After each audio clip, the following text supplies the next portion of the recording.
The first ever car race was full of broken laws, extreme speeds, and an all too familiar automotive upset. And all this happened nearly 20 years before Carl Benz invented the automobile. On August 26, 1867, 2 drivers participated in the first ever race, an illegal street race hosted before dawn to avoid encountering the authorities.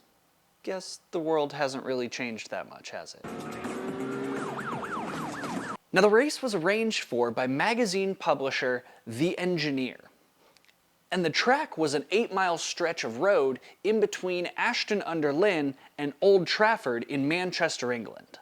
Now, the competitors would be a Mr. Thomas Bolton and a rather speculative Mr. Schmidt, who decided to keep at least a little bit of anonymity, and it's not really a surprise why.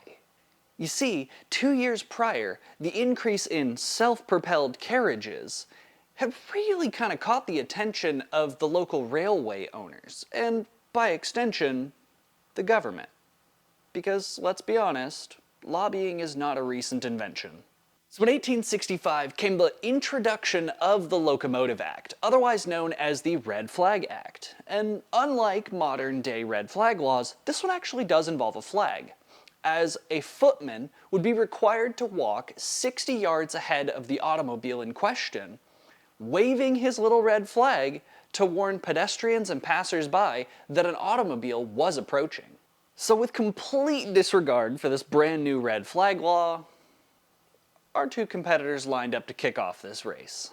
Right from the start, Mr. Schmidt's car took the lead, owing to a more powerful 2-cylinder engine rather than Bolton's single-cylinder engine. And by the time Mr. Bolton's car had left the starting line, Mr. Schmidt had already managed to put about a quarter mile of a lead on him. Keep in mind, both of these vehicles are considered to be direct drive, steam-powered automobiles. And as it would turn out, the 2-cylinder approach from Mr. Schmidt's car would lead to a faster spool-up time. However, that lead would quickly be removed by Thomas Bolton, as within the first mile of the race, not only had he caught up to him, but he'd passed him, and would maintain that lead all the way throughout the rest of the race. Thomas Bolton's car would end up completing the first half of the race, the first 4 miles, in about 16 minutes, holding a pace of about 15 miles an hour.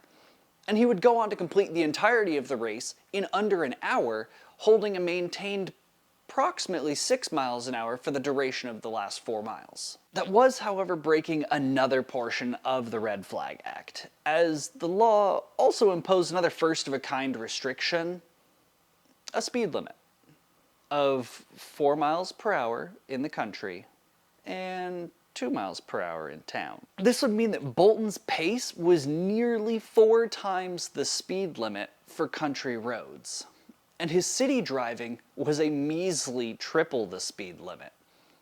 Something that really wouldn't fly by today's standards. Long story short, these guys were ripping up the streets of England long before Jack, and unknowingly kicked off the entire start of the motor racing industry at the same time. Thanks all for watching. Let me know down in the comments if there's any other stories you want me to cover. Other than that, if you liked the video, go ahead and smash that like button, and I'll see you in the next one.